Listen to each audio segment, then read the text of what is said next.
औज़ुबिल्लाहिमिनश्शैतानिर्रजीम बिस्मिल्लाहिर्रहमानिर्रहीम। Exercise number है 12.3। इसको करने से पहले एंगल ऑफ एलिवेशन और एंगल ऑफ डिप्रेशन का कंसेप्ट स्टूडेंट्स पढ़ लेते हैं।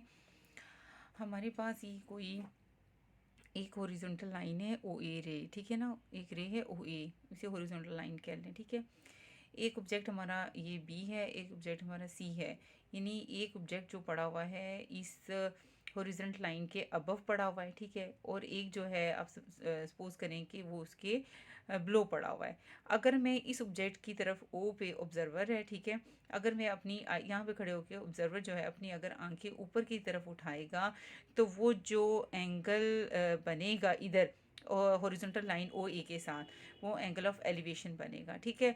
और इसी तरह अगर मैं इस हॉरिजॉन्टल लाइन के नीचे अगर ऑब्जर्वर यहाँ से अपनी आइज़ को जो है डाउनवर्ड करेगा, डाउनवर्ड देखेगा, तो वो जो एंगल बनेगा वो उसको एंगल ऑफ डिप्रेशन कहेंगे, ठीक है। सपोज टू स्टूडेंट्स आप ग्राउंड में खड़े हो जाएं, इसकी एग्जांपल मैं आपको देती हूँ। आप सूरज की तरफ देखें, अपनी आईज जो हैं वो रेज करें, सन की तरफ रेज करें, ठीक है।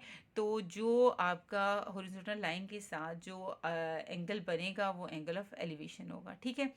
समटाइम्स आप देख रहे होते हैं कि घर में जब बेसमेंट बनती है तो ग्राउंड से नीचे वाली की भी वो सारी वो खुदाई करते होते हैं, ठीक है ना। तो जब वो खुदाई कर ली जाती है, ठीक है ना, तो आप सपोज टू अपने आप उस ग्राउंड के ऊपर एक कॉर्नर पे खड़े हो जाएं और उसको ऑब्जर्व करें, ठीक है। ग्राउंड पे खड़े हैं आप, ठीक है।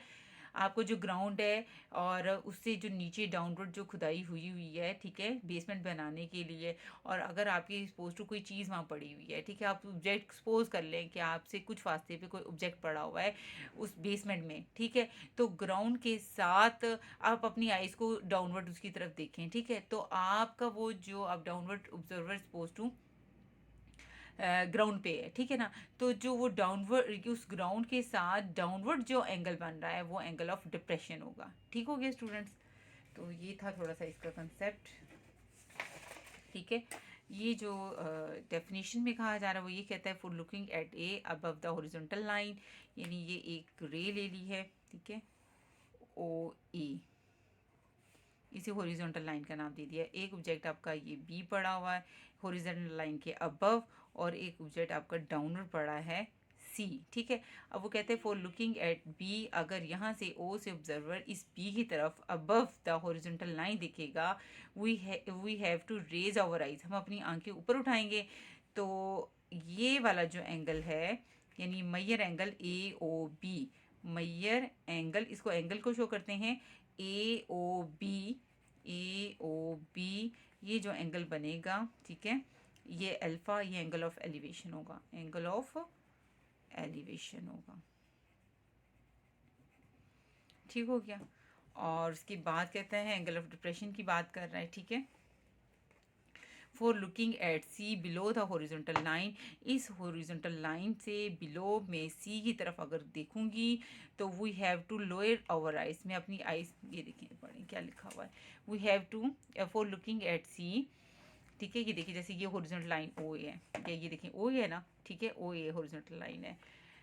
For looking at C below the horizontal line, हम सी की तरफ देखें, ये सी पॉइंट क्या है, ओ ए से बिलो है, ठीक है, बिलो है ना, सी पॉइंट जो है वो ए से जो है ब्लो है, ऑब्जेक्ट इसका कंसीडर किया हुआ है।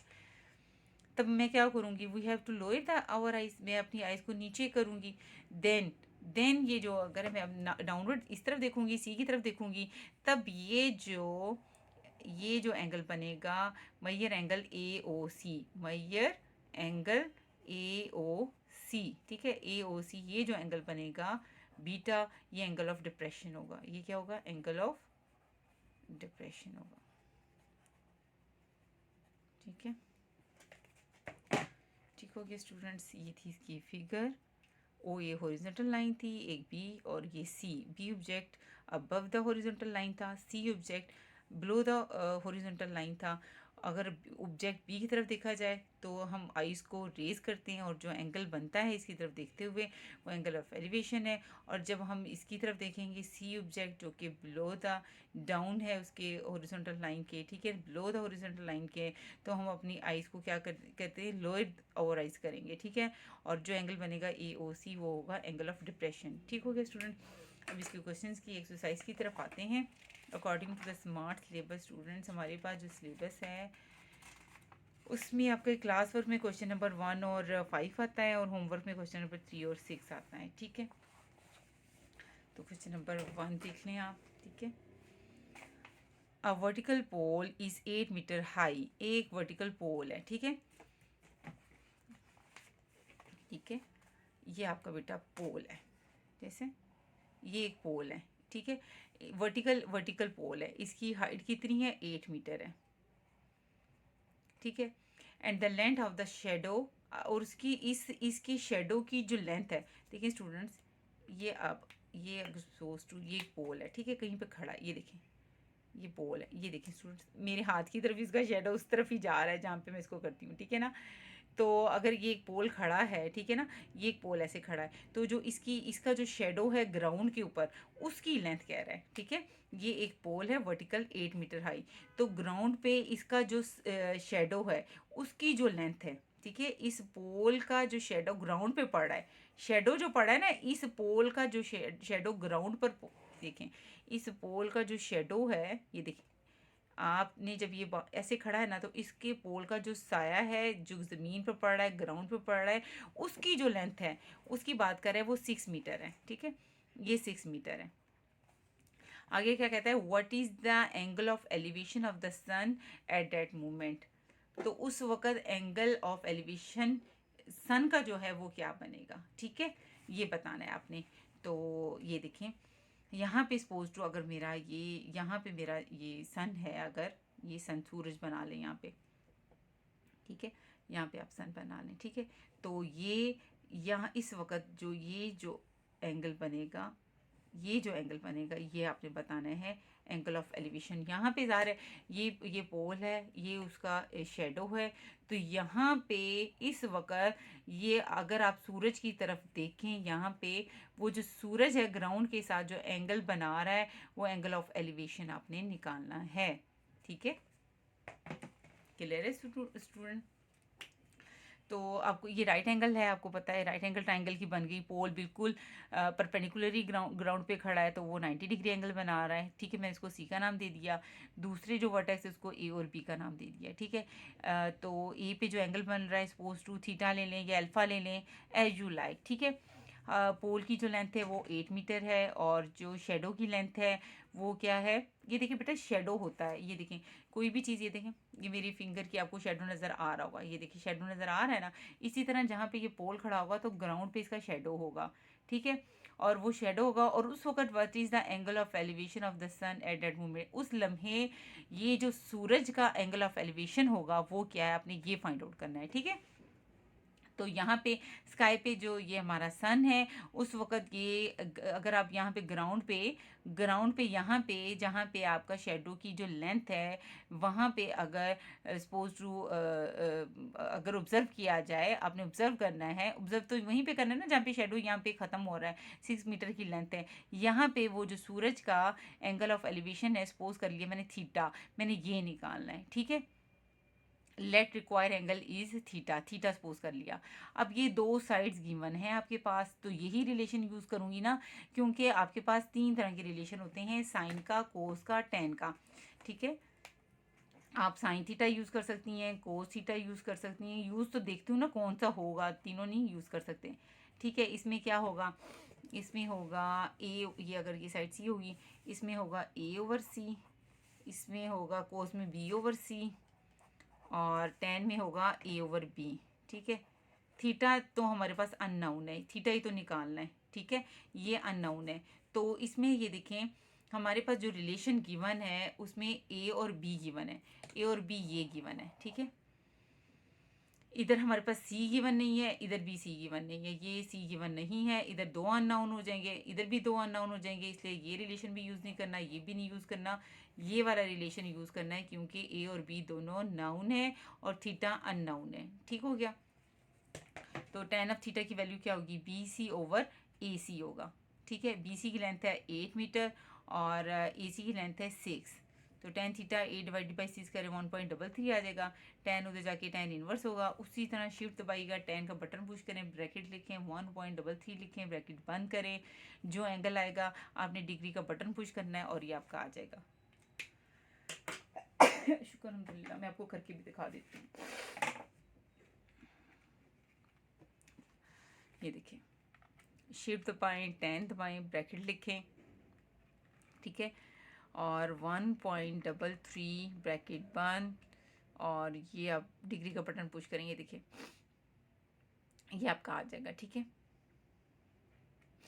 बल्कि वैल्यू से शिफ्ट दबाएं, tan इनवर्स लिखें, ब्रैकेट लिखें, 1.33 ब्रैकेट बंद, ये आ जाएगा आपका।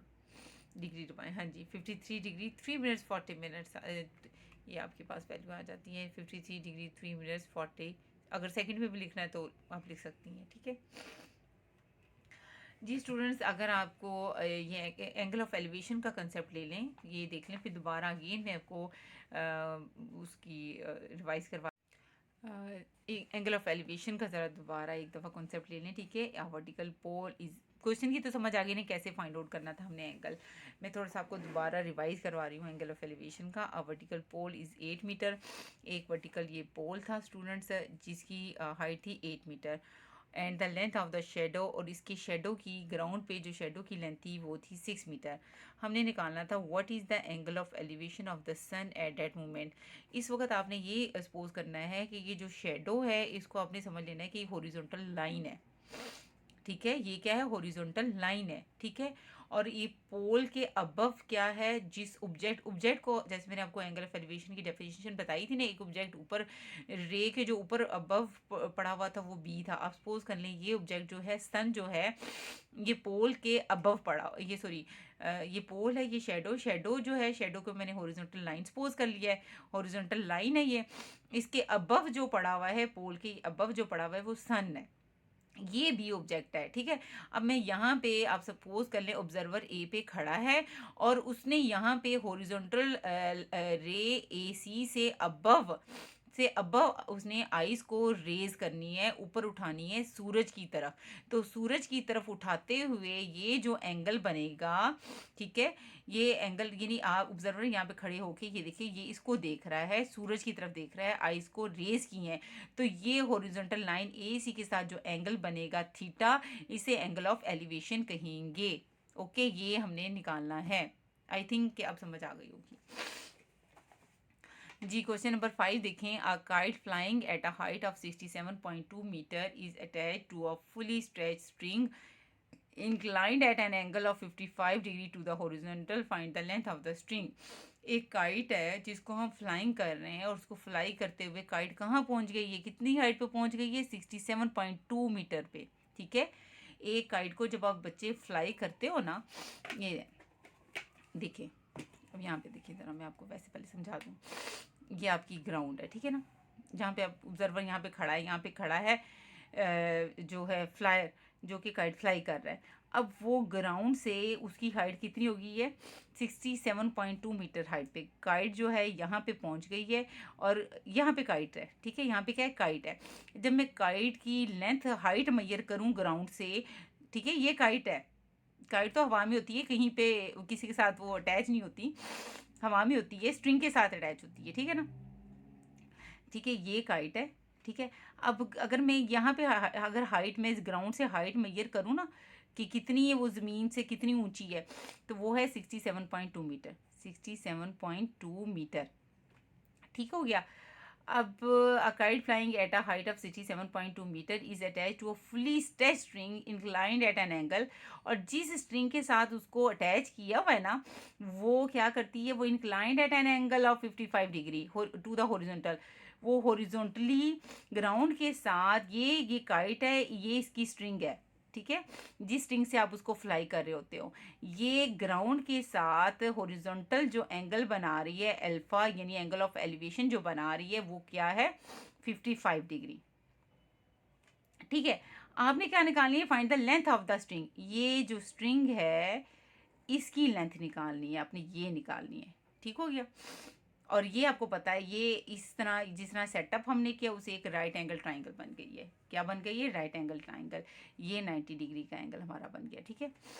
इसको बेशक सी का नाम दे दें, ये ए हो गया, ये बी हो गया, बी वर्टेक्स बी, और ये बीटा एंगल होगा, ठीक है। खैर बीटा हमने एंगल से हमें कोई नहीं है कि हमने क्या निकालना है, हमने सिर्फ स्ट्रिंग निकालनी है, स्ट्रिंग की लेंथ निकालनी है। अगर ये गैमा इसको देते हो, सी साइड है, सी वर्टेक्स के सामने सी साइड होगी, हमने सी निकालना है, ठीक है। अब देखो मैंने हल करते हुए पता नहीं क्या नाम दिए हुए, देख लेते हैं। ये देख लें, ठीक हो गया जी स्टूडेंट्स। मैंने क्या किया है, ये बी सपोज टू बी जो ऑब्जेक्ट है वो आपकी काइट है, ठीक है।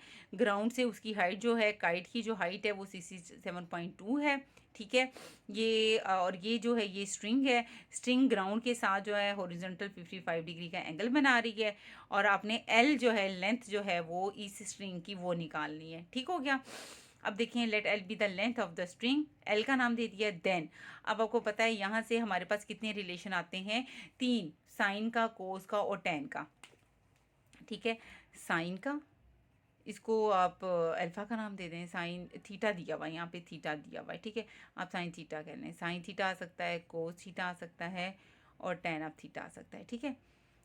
ये है पर सम पीपल है परपेंडिकुलर ओवर हाइपोटेन्यूज, ठीक है। सम पीपल हैव करली ब्राउन हेयर, यानी base over hypotenuse through ten proper brushing perpendicular over base, ठीक हो गया। अब ये वाला मैंने देखना है क्या ये यूज़ कर सकती हूँ। थीटा भी नाउन है मेरे पास, वो क्या है 55 डिग्री, क्योंकि ये 90 डिग्री है, यही बेस यूज़ होगी, ठीक है। परपेंडिकुलर, अच्छा थीटा भी मेरे पास गिवन है, परपेंडिकुलर भी गिवन है, सिर्फ हाइपोटेन्यूज एल निकालना है, तो मैं पहला रिलेशन यूज़ कर सकती हूँ। मैंने sine theta B C over A B लगा दिया है, ठीक है, यानी परपेंडिकुलर ओवर हाइपोटेन्यूज वाला रिलेशन लगा दिया है। तो थीटा की जो एंगल की वैल्यू है 55 डिग्री है, बी सी की लेंथ जो है वो 67.2 है, और ए बी जो है वो एल ए बी जो है वो एल है, जो कि मैंने निकालना है, ठीक है। तो ए बी उधर चला जाएगा और साइन 55 डिग्री इधर डिवाइड हो जाएगा, ठीक है। ए बी की वैल्यू मैंने पुट कर दी, वो क्या मैंने सपोज किया एल है।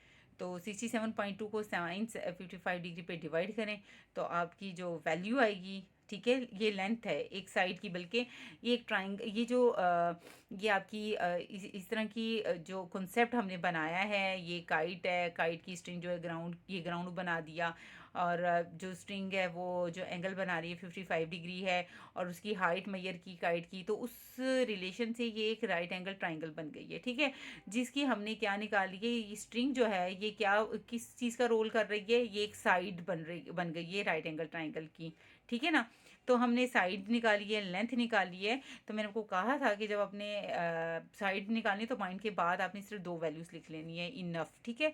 चूँकि मीटर में थी आपकी, वो जो था हाइट भी मीटर में थी, तो लेंथ भी जो है वो भी मैंने मीटर में लिख दी है, स्ट्रिंग की जो लेंथ थी वो भी मैंने मीटर में लिख दी है। Okay student.